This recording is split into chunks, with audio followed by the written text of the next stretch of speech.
Hello friends, राजा yes academy में आपका स्वागत है। आज मैं स्पेशल बिहार से संबंधित कुछ ऐसे वीडियो के बनाने जा रहा हूं जो कि 66वें बीपीएससी, बिहार दरोगा, बिहार एसएससी के साथ साथ आगामी सभी प्रतियोगी परीक्षाओं के लिए महत्वपूर्ण है। अगर आप मेरे चैनल पर नए हैं तो सब्सक्राइब कर लें और बेल आइकन दबा दें ताकि सभी नोटिफिकेशन आपको मिलता रहे। तो चलिए आज के वीडियो का पहला प्रश्न बताने जा रहे हैं। जैसे कि हम जानते हैं कि राजनीतिक रत्नाकर पुस्तक के लेखक कौन है। ठीक है, तो राजनीति रत्नाकर पुस्तक के जो लेखक हैं वे हैं चंदेश्वर। कौन है? चंदेश्वर हैं। अगला प्रश्न है, कौटिल्य की पुस्तक अर्थशास्त्र किस विषय पर आधारित है? यानी कि कौटिल्य की जो पुस्तक अर्थशास्त्र है वो किस विषय पर आधारित है? तो वह विषय आपका शासन कला के अभ्यास और सिद्धांत पर। यानी कि कौटिल्य की पुस्तक अर्थशास्त्र जो है वह शासन कला के अभ्यास और सिद्धांत पर आश्रित है, यानी कि आधारित है। अगला उद्वंत प्रकाशन के यानी कि उद्वंत प्रकाश के लेखक कौन है? यानी कि उद्वंत प्रकाश जो बुक है उनके लेखक कौन है? तो मौलिक कवि है। कौन है? मौलिक कवि। अगला है, मौर्यकालीन स्थापत्य कला के साक्ष्य कहाँ से प्राप्त हुए हैं? यानी कि मौर्यकालीन जो स्थापत्य कला जो था उसका जो साक्ष्य यानी कि जो अवशेष प्राप्त हुआ है वो बिहार के किस जिला से प्राप्त हुआ है या किस जगह से प्राप्त हुआ है? ठीक है, तो अवशेष जो प्राप्त हुआ है वह पाटलिपुत्र से और राजगीर से जैसे जगह है वहां से प्राप्त हुआ है जो कि बिहार में पड़ता है। ठीक है, अगला है, बिहार पर गढ़ वालों के आधिपत्य का प्रमाण कहाँ से मिलता है? यानी कि बिहार के कौन ऐसा जगह है जहां पे गढ़ वालों के आधिपत्य का प्रमाण मिलता है? ठीक है, तो वह है मनेर ताम्रपत्र से मिलता है। यानी कि बिहार पर गढ़ वालों के आधिपत्य का प्रमाण जो मिलता है वो मनेर ताम्रपत्र से मिलता है। ठीक है, अगला है, बिहार के किस तुर्क राजवंश के अभिलेख प्राप्त हुए हैं? यानी कि बिहार के कौन ऐसे तुर्क राजवंश जो थे जिनका अभिलेख यानी कि उनका कुछ अवशेष यानी कुछ भाग प्राप्त हुआ है? तो वह है तुगलक वंश। कौन से वंश है? तुगलक वंश। ठीक है, उसके बाद है, मुगल काल में बिहार आने वाला प्रथम विदेशी यात्री कौन था? यानी कि मुगल काल में बिहार में आने वाला प्रथम यात्री कौन था? जो था आपका मुल्ला तकिया। यानी कि उसका नाम क्या था? जो विदेशी व्यक्ति था या विदेशी यात्री जो था उसका था नाम मुल्ला तकिया, जिन्होंने मुगल काल में बिहार में प्रथम बार आया हुआ था। ठीक है, उसके बाद है, बिहार से प्राप्त मौर्यकालीन अभिलेखों की लिपि कौन सी है? ठीक है, तो यह है आपका ब्राह्मणी लिपि है। अगला है, बिहार से प्राप्त मौर्यकालीन अभिलेख की भाषा क्या है? यानी कि बिहार से प्राप्त जो मौर्यकालीन का जो अभिलेख की भाषा जो प्राप्त हुई है वो भाषा कौन सी है? ठीक है, तो भाषा प्राकृतिक भाषा। ठीक है, प्राकृत भाषा है। अगला है, मीरतुल अहवाल किसकी रचना है? यानी कि मीरतुल अहवाल किसकी रचना है? तो मुल्ला बहबहानी की रचना है। यानी कि किनकी रचना है? मुल्ला बहबहानी की रचना है। अगला, बिहार के लिए सर्वाधिक प्राचीन साहित्यिक स्रोत कौन है? यानी कि बिहार के लिए सबसे अधिक प्राचीन साहित्यिक जो स्रोत है वो कौन सा वेद है? ठीक है, तो वो अथर्ववेद है। यानी कि अथर्ववेद के माध्यम से बिहार के सभी चीजों की जानकारी मिलती है। पुराने समय के यानी कि पुराने जमाने के ज्योतिष की जानकारी अगर प्राप्त करनी होती है सबसे अधिक हमें अथर्ववेद से ही प्राप्त होती है। ठीक है, तो बिहार के लिए सर्वाधिक प्राचीन साहित्यिक स्रोत कौन सा है? तो अथर्ववेद है। कौन सा है? अथर्ववेद है। अगला है, बिहार में स्थित महाजन पदों की जानकारी कहाँ से मिलती है? यानी कि बिहार में स्थित जो महाजन पद हैं उनकी जानकारी हमें कहाँ से मिलती है? तो उनकी जानकारी हमें अंगुतर निकाय से मिलती है। कहाँ से मिलती है? अंगुतर निकाय से मिलती है। अगला, नालंदा के सराय टीला में उत्खनन से क्या प्राप्त हुआ है? ठीक है, नालंदा जो कि बिहार का जिला है, एक नालंदा जो बिहार में पड़ता है। ठीक है, और नालंदा के सराय टीला में उत्खनन से क्या प्राप्त हुआ है? ठीक है, तो पाल काल का बौद्ध विहार यानी कि बिहार मतलब पाल काल का जो बौद्ध विहार था यानी कि अवशेष था वहां उस समय जमाने का जो अवशेष प्राप्त हुआ है या उनकी जानकारी प्राप्त हुई है तो वह कहां से प्राप्त हुई है? पाल काल के बौद्ध विहार से प्राप्त हुई है। ठीक है, अगला है बिहार से प्राप्त पहला द्विभाषी अभिलेख किस मध्यकालीन शासक से संबंधित है।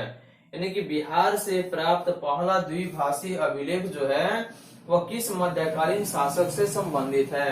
तो मध्यकालीन जो शासक थे वे शेरशाह थे, यानी कि शेरशाह सूरी से संबंधित है। यानी कि बिहार से प्राप्त पहला द्विभाषी अभिलेख है जो है वह मध्यकालीन शासक जो थे शेरशाह सूरी उन्हीं से संबंधित है। अगला है वह पहला मुगल शासक कौन था जिसके अभिलेख बिहार में मिले हैं। यानी कि वह कौन पहला मुगल शासक था जिसका अभिलेख बिहार से मिला है। तो अकबर है। कौन है? अकबर। अगला है मुल्ला बहबहानी कहाँ का यात्री था। यानी कि मुल्ला बहबहानी जो था वह कहाँ का यात्री था। तो वह था ईरान का। ठीक है। और जिन्होंने मिर्तुल अहवाल नामक पुस्तक की रचना की है। ठीक है। आगे कौटिल्य के अर्थशास्त्र में किस पहलू पर प्रकाश डाला गया है।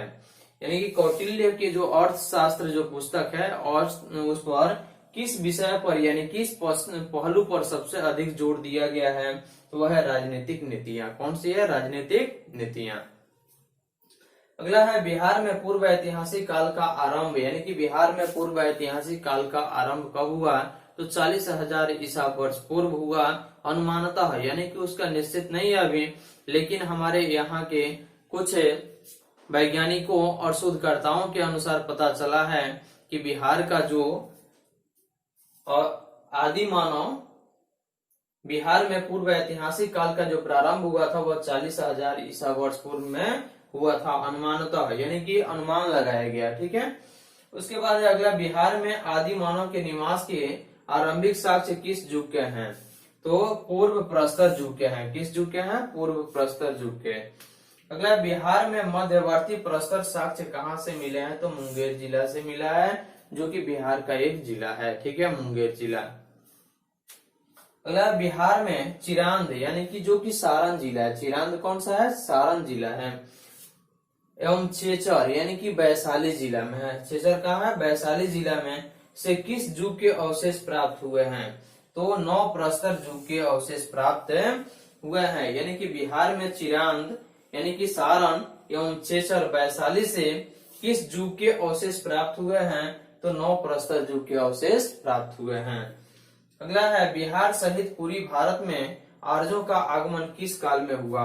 यानी कि बिहार सहित पूरे देश में आर्यों का आगमन किस काल में हुआ। ठीक है। और कब हुआ। तो आर्यों का आगमन उत्तर वैदिक काल में हुआ अनुमानतः 8,000 ईसा वर्ष पूर्व में हुआ। ठीक है। बिहार सहित पूर्वी भारत में आर्यों के विस्तार में कौन सहायक था।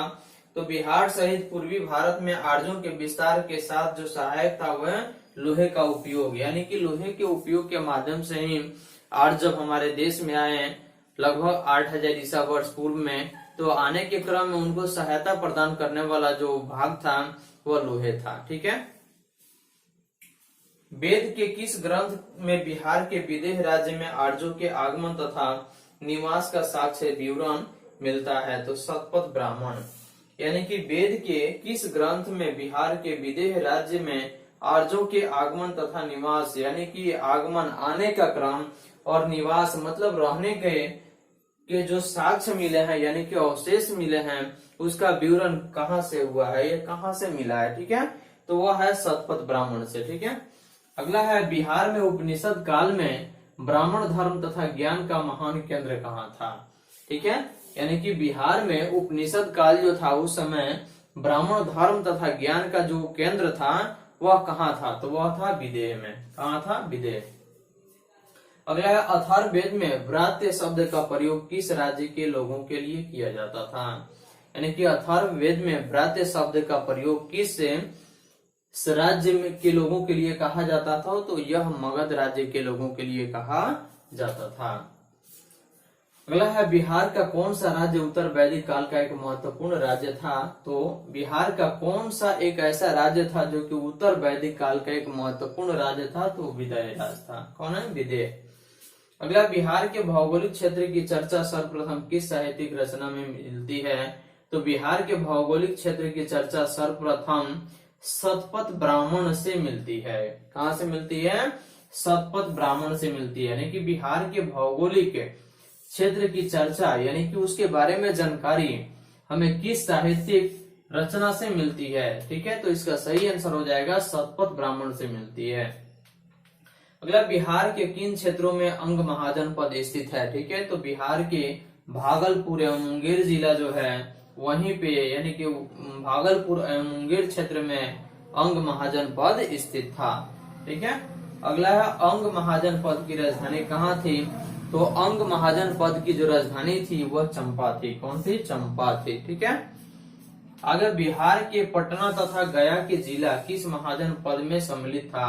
यानी कि बिहार के पटना तथा गया जिला जो है वह किस महाजन पद में सम्मिलित था? ठीक है, तो इसका सही आंसर हो जाएगा मगध। ठीक है, मगध में।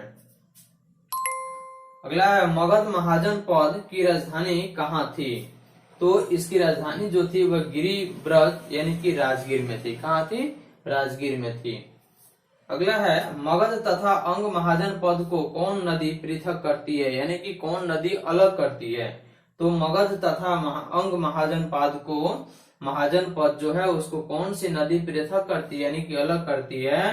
तो चंपा नदी जो है वही अलग करती है। मगध तथा अंग महाजन पद को चंपा नदी जो है वो अलग करती है यानी कि दो भागों में बांट देती है। अगर बिहार में स्थित कौन सा महाजन पद 8 राज्यों का एक संघ था? ठीक है, तो बिहार में स्थित कौन सा महाजन पद 8 राज्यों का संघ था? तो बज्जी यानी कि बिहार में कौन सा महाजन पद जो था वह 8 राज्यों का एक संघ था। तो बज्जी जो था वह 8 राज्यों का एक संघ था। अगला है बज्जी संघ की राजधानी कहाँ थी? तो वैशाली में। बज्जी संघ की राजधानी कहाँ थी? वैशाली में, जो कि बिहार के हाजीपुर के आसपास पड़ता है।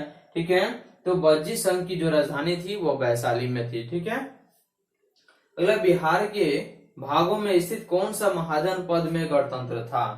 यानी कि बिहार के भाग जो थे उसमें कौन सा महाजन पद में गणतंत्र था? तो एक बज्जी जो था वही महाजन पद में क्या था? गणतंत्र था। अगला है ईसा पूर्व 6ठी सदी में विश्व की प्रथम गणतंत्रात्मक व्यवस्था कहाँ थी? ठीक है, तो ईसा पूर्व 6ठी शताब्दी में या 6ठी सदी में विश्व की प्रथम गणतंत्रात्मक व्यवस्था जो थी वह कहाँ थी? तो वह वैशाली जिला में थी। यानी कि वैशाली जो कि बिहार में पड़ता है।